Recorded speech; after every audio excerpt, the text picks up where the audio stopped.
Welcome to the Nerd Party. Hi, this is Nick Anastasiou, story editor on Star Wars The Clone Wars and Star Wars Bad Batch. And you are listening to Aggressive Negotiations.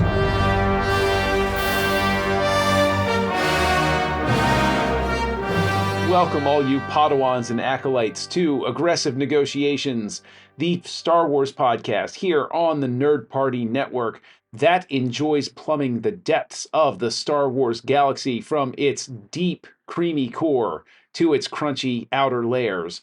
I am one of your hosts, John Mills, and joining me, of course, is Jedi Master Matthew Rushing. Matt, we have a humdinger of a topic, one that requires delving deep into the secrets of this strange pyramid-looking device that we've discovered. It's not a wayfinder, but it's a different type of device, and it seems to be Sith in origin. Are you prepared to unlock the secrets contained herein?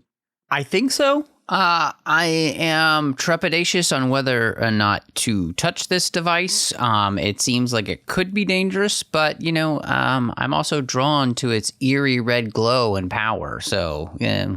It's like an evil breathalyzer. You're not quite sure what's going to happen when you interact with it, and you're afraid of the results. Of course, we're not afraid of you giving us a star rating and review over on Apple Podcasts. We would love to get something like that. Send us a little love letter, as each episode of this show is our love letter to you.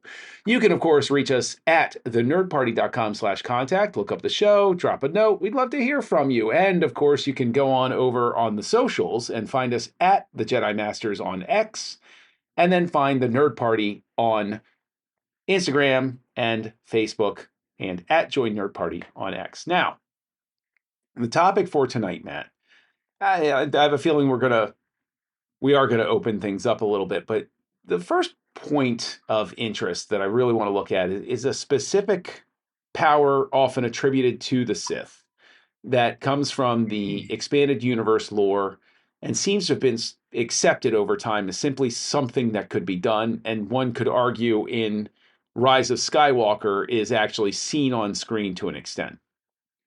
And that is Sith battle meditation. The Jedi had a version of it too in the EU, but the Sith were really known for it because it was actually, I believe, first in the West End Games books for Star Wars, the role-playing game, that they put this idea forward. It was quickly picked up in the EU. And I just want to start the conversation by getting your thoughts on it, because from my perspective, battle meditation is something that is a little tough for me to accept. I know. Everybody loves to say whenever you encounter a power that's tough to accept, they're like, oh, it's space wizards. I get it. But for some reason, I struggle with battle meditation. So I want to get your thoughts on it, just to sort of like kick things off. Is battle meditation a bridge too far? Is it something you think makes sense that the Emperor was winning the Battle of Endor with his battle meditation, and then once Luke distracted him was when things go sideways? Mm-hmm. Or, is this a bridge too far, or is this something that you just accept as part of the lore? Well, it is an interesting idea that in some ways, you could be able to bridge minds and then almost like a computer program, be able to allow people to work in concert together in a sense that they couldn't do just by themselves, right? No matter how good the Top Gun flight team is, right? The Blue Angels. This basically makes your entire army like the Blue Angels, And I think that is an interesting idea, that the Force could allow you to do something of that nature.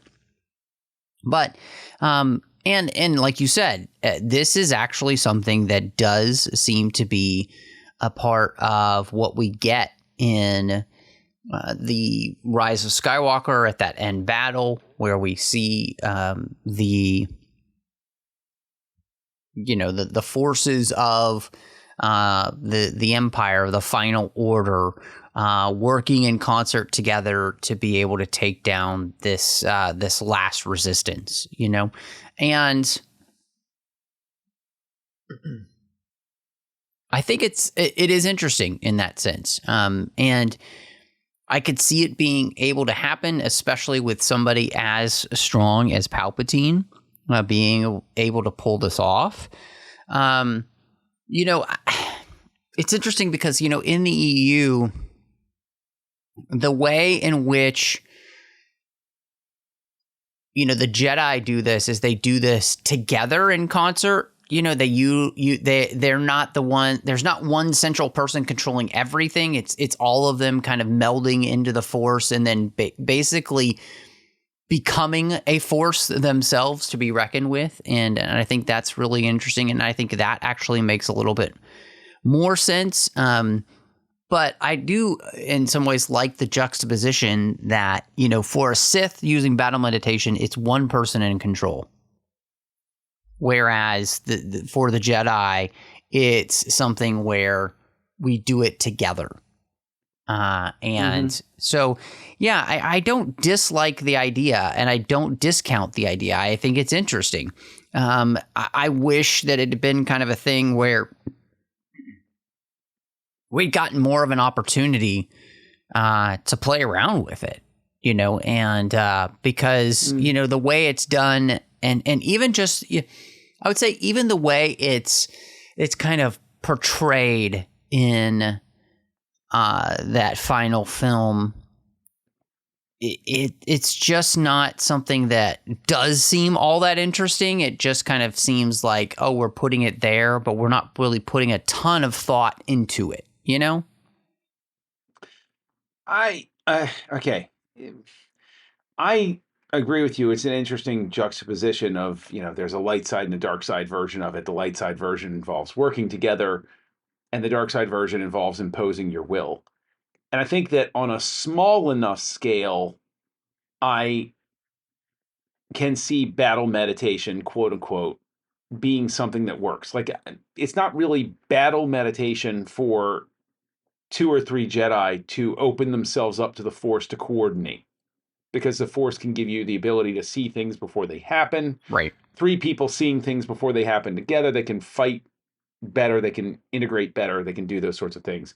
And of course, the Sith are all about imposing singular will upon another. Right.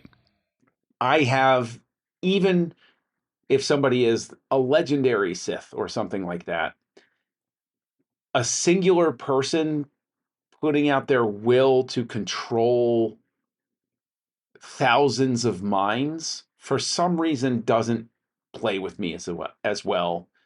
It seems to me something that, like, I can accept it more in a close quarters fashion than I can in a giant Battle of Endor fashion. Mm-hmm.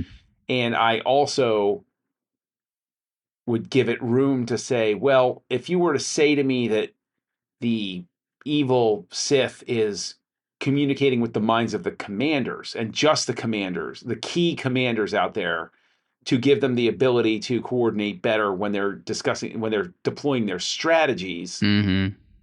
I see that as more of a, for some reason, something that I would accept more. But what I want to key on is, I think that the 2 sides of battle meditation thing also opens up the door to that issue that came up with the moral equivalence question of the Jedi and the Sith in EU of the 2000s. The idea of the quote unquote gray Jedi, that you can use evil if it's to a good end, sort of thing, which, all cards on the table. And I think we've shared this before, like, and I know I've shared it before. I reject that idea out of hand.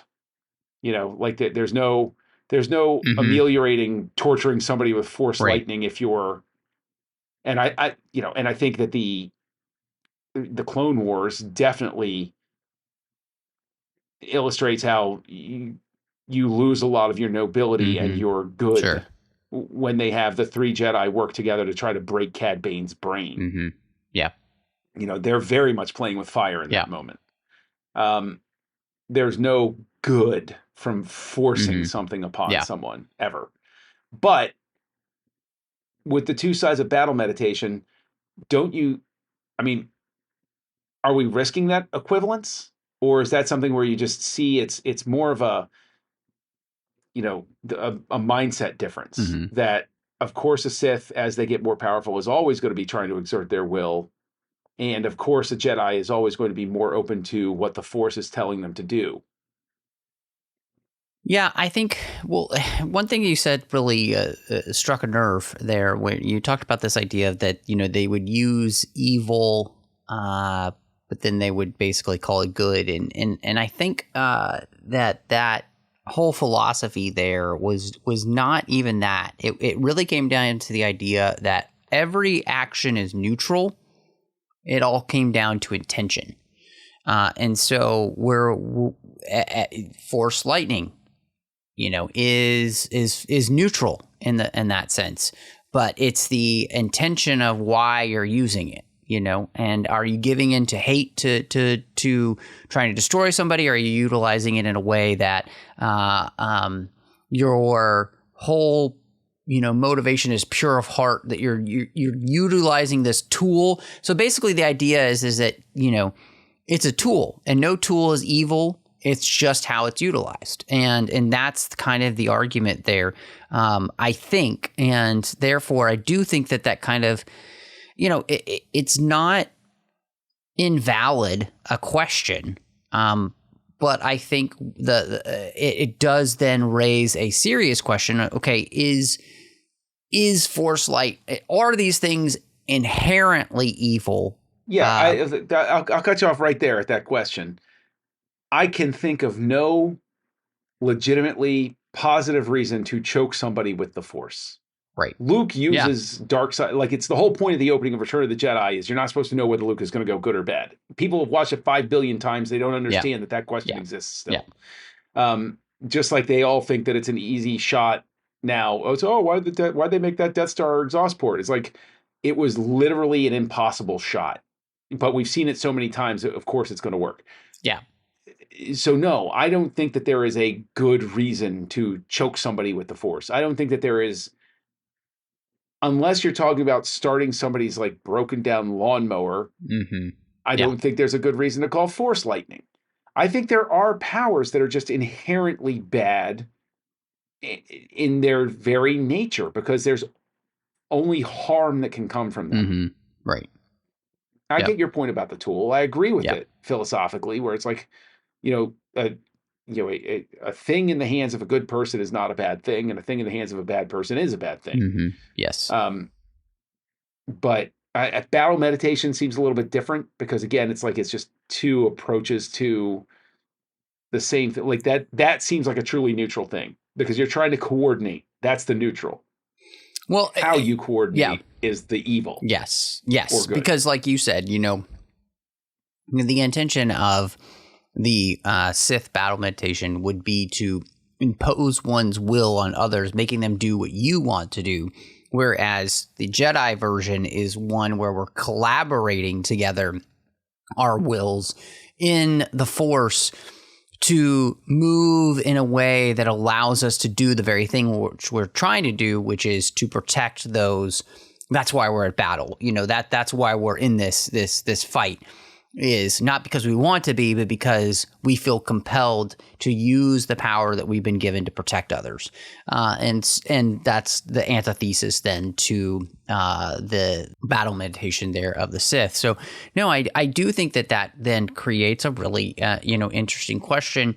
We see these uses of power, and what is it that makes them inherently good or an inherently evil use? And like you said, could there be a position or a place where you're choking somebody and that's not kind of an evil act?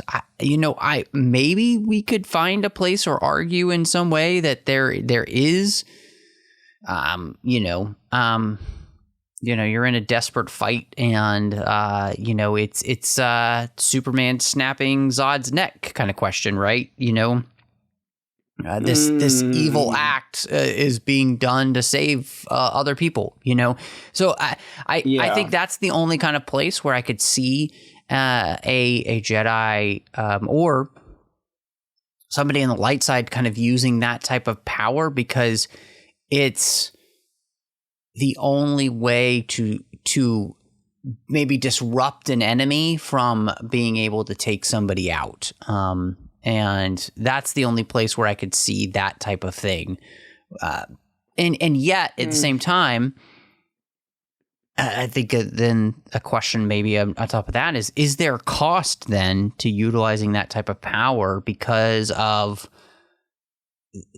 that type of act, like a lightning and electrocuting somebody through the Force has to have some sort of impact on you, as does, choking the life out of somebody.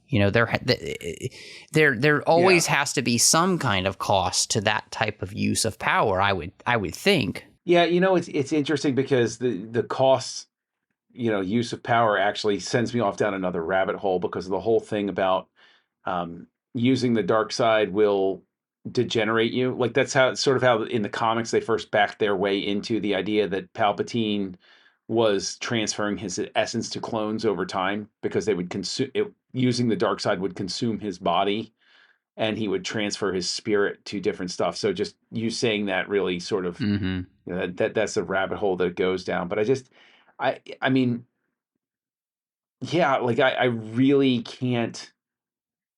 There are just certain things, because, let's take the theoretical situation where you're like, oh, well, you'll use force choke because it's the only way to stop somebody. Well, if it's up to that, can't you just use the force to, like, levitate them up and make them stop without hurting them?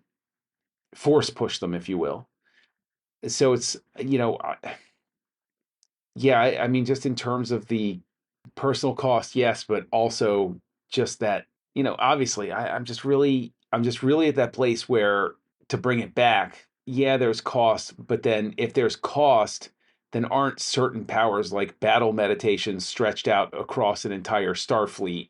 Isn't that a bit much? Like, you could then back into it, because I know that Sith battle meditation, if you go back to the Darth Bane trilogy, was a number of Sith exerting their will across a number of people. So, like, the Jedi coordinating with each other, the Sith coordinating with each other, pre-Rule of Two, that gets me across that bridge, I guess. But, in terms of that cost, in terms of just that idea of cost, you don't think battle meditation is a bridge too far?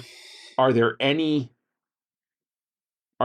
powers you've read or seen for Sith in the Jedi that you consider too far, where, like, you read that they did something, or you see that they did something, and you're like, oh, okay, really? That's a bit much. It's interesting because just the fact that we're kind of even discussing a lot of things from that final film, there's that whole idea of being able to heal somebody that we had seen many, many times in the EU, right? And, force healing is a big part of the video games too, right? And so that wasn't a shocker. I think the most interesting thing about that is that something we never saw anywhere else, though, in actual canon on screen. That's not a thing we had seen.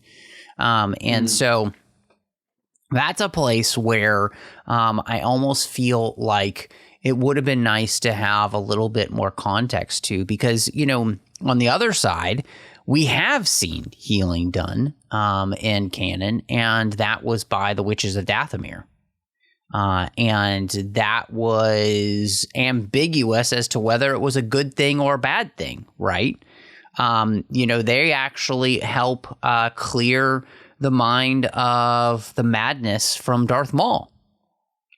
And so that's, when we talk about, like, dark side powers and their use in that sense, is that a good or bad thing that, they are able to take away madness from Darth Maul to clear his mind?